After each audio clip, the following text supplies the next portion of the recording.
Hello, my lovelies. Victorialicious here.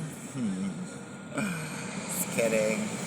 Anyways, I am home and I am chilling and I am looking at the beautiful view of downtown Vancouver. The revolving restaurant tower thingy, which is pretty awesome. I want to go there one day, maybe, hopefully. Anyways, yeah, I just wanted to check in with all of you. I am on my third night of being homeless.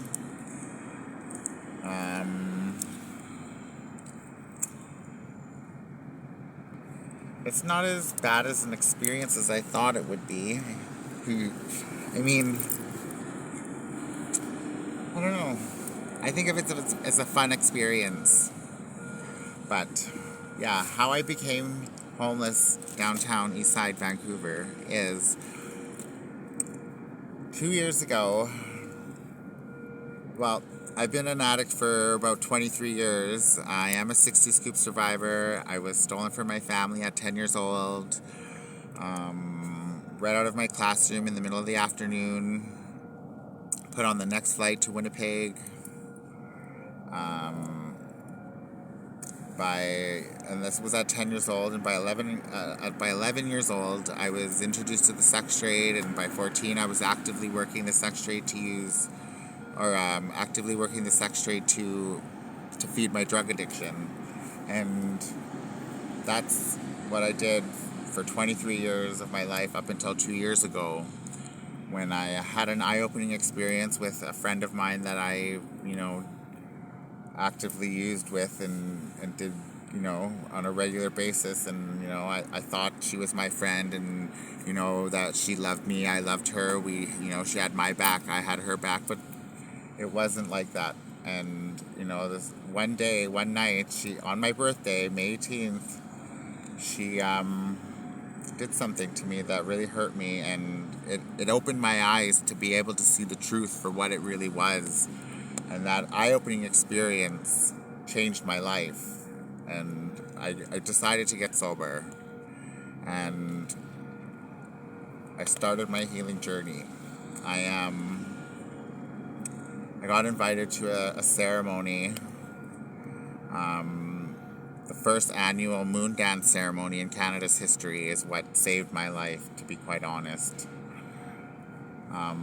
I got to take part in this ceremony and drum for their ceremony, and watch the dancers. But I also did my own ceremony on the lake shore. I did my own ceremony, my own letting go ceremony.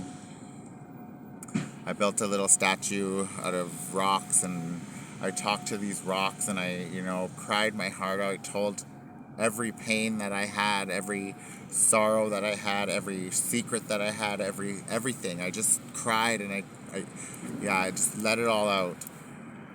And my life has become so much better. I had a spiritual awakening that helped me get to this point. I couldn't have done this all by myself, for sure. I believe in a higher power that has helped me and guided me to where I am. I mean, it's been a very hard journey, to say the least, but I wouldn't change a thing, because it definitely made me who I am today. I mean, I'm a happy-go-lucky person. I'm free-spirited. I love to have fun and enjoy life, no matter where I am and what my environment is. I mean, yeah, I'm homeless and I'm sleeping in a tent, but yeah, my ancestors slept in teepees long before city life was ever available or around. I mean, but yeah, I don't know. I'm making the best of the situation that I'm in. I mean, yeah, I would love to have a home and, working and doing, normal things, but it's not, I don't know, it's just not meant to happen right now, maybe, but I don't know. Yeah, I'm just enjoying myself.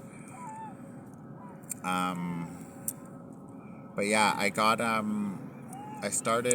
was on welfare my whole life, pretty much off and on, and working the sex trade and doing all of that. Never had a job in my life where I was on a payroll, but within this 2 years that I've been clean and sober, I've gotten 2 jobs. By some miracle, I was just handed these jobs. I mean, I didn't have to go through an interview process or hand a resume in or anything. My first job was a sales clerk at one of the thrift stores in Winnipeg, and I had a blast doing that. It was so fun. I loved interacting with the customers and being my happy, loving self and being able to express myself in such a positive, healthy way, and for people to actually acknowledge me as a person, because I've been invisible my whole life, and to be invisible and have nobody look at you or even acknowledge that you're there or that you're even alive, that shit hurts. That really hurts. And it sticks with you, and it makes you so small where you don't even want to exist.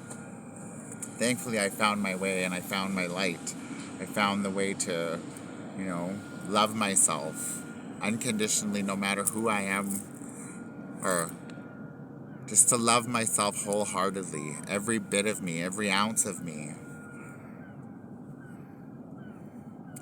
I used to hate not being a transsexual, or I used to hate being a transsexual and two-spirited, and I often blamed God. Why did you make me this way? Because it was so difficult. People looked at me, judged me, whatever, right? But now I totally love myself. I love both my spirits. I was gifted with 2 spirits, male and female. Although my female spirit is more dominant than my male spirit, and I present and live my life as a female, but I still honor my male spirit. There is nothing that I want to change about me, because I love myself so much. I have to give myself that love in order to move forward, to continue on. I mean, if I let everything else affect me, then it's me that's damaging myself. So, can't do that.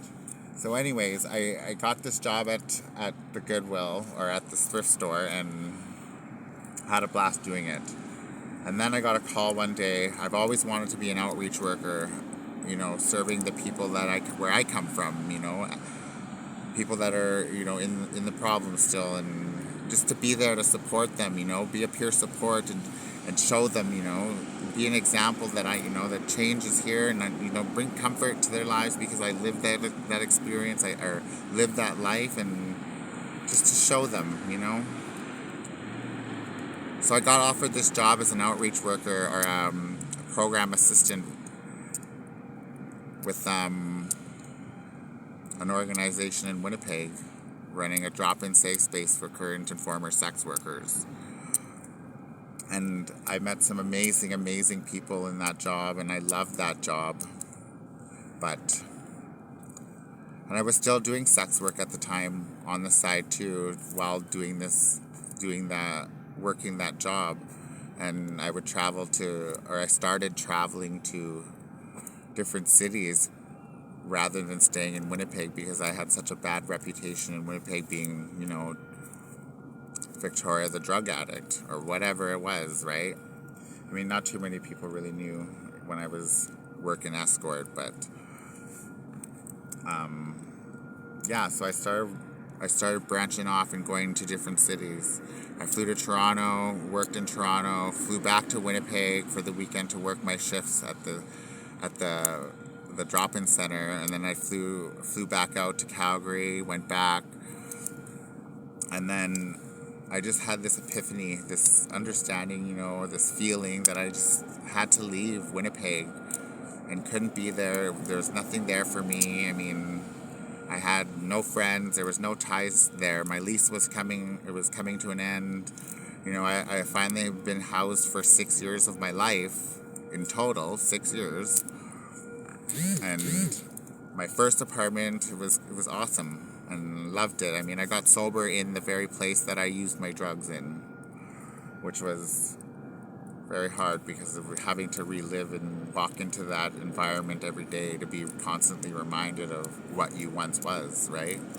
So anyways, I did it, and then I moved out, and then I flew to Toronto flew to Vancouver, sorry.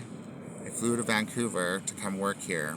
And when I got here, I had this major feeling that I was home, this sense of being home, that I needed to stay here and quit working escort. And that's exactly what I did. And I worked my way to get into the shelters, they're called 8-hour crash beds. I did that for a while. And then I got into a more permanent shelter with a bed with a cubicle in it, or a cubicle with a bed in it, rather.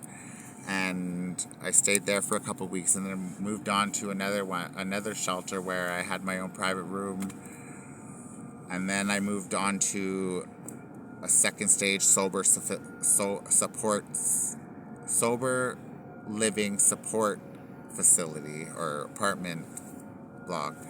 And I was immediately judged from the moment I walked in there. I mean, I was treated differently. They no longer wanted, like, as I asked for things and to get set up here and stuff, they all turned their backs and didn't want to assist me or support me in getting the things that I needed because I was sober, or this was my experience.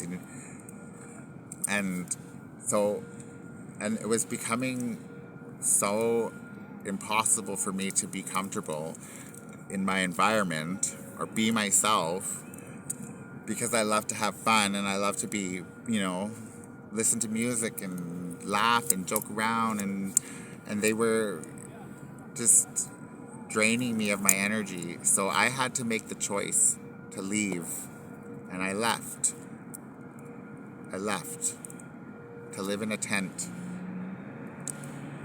I'm sober.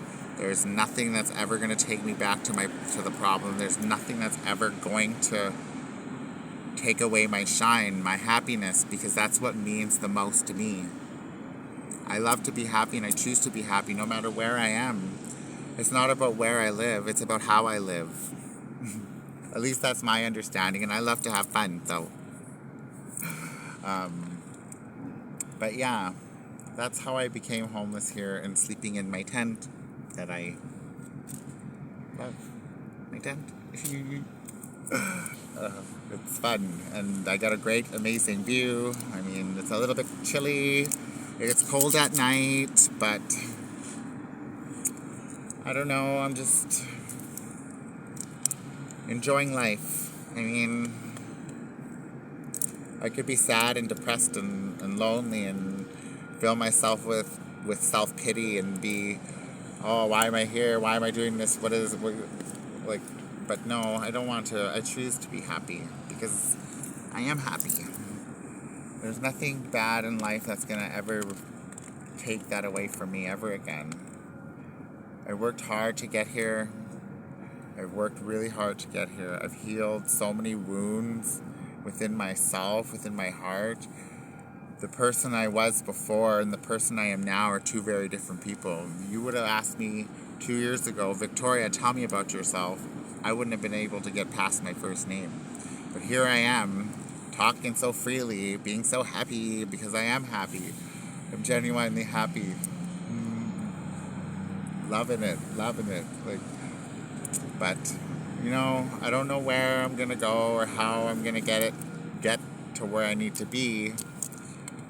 But I have high hopes. I'm very positive and optimistic, and I will be fine and things will work out. I will find my way. I will find a way. I mean, I'm a very strong, resilient person. I'm very open to whatever comes my way. I'm just going to live it day to day, follow my heart, my spirit like I have been, and continue to live life to the fullest. And I hope to be an inspiration, or I hope to bring change or comfort to somebody through my journey and my experiences. I mean,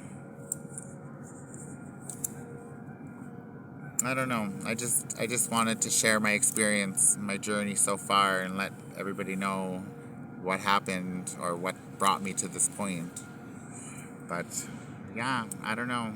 I'm just chilling for now. I'm gonna jam out to some music. That was my speaker that just died or turned off on its own. But yeah, I don't know.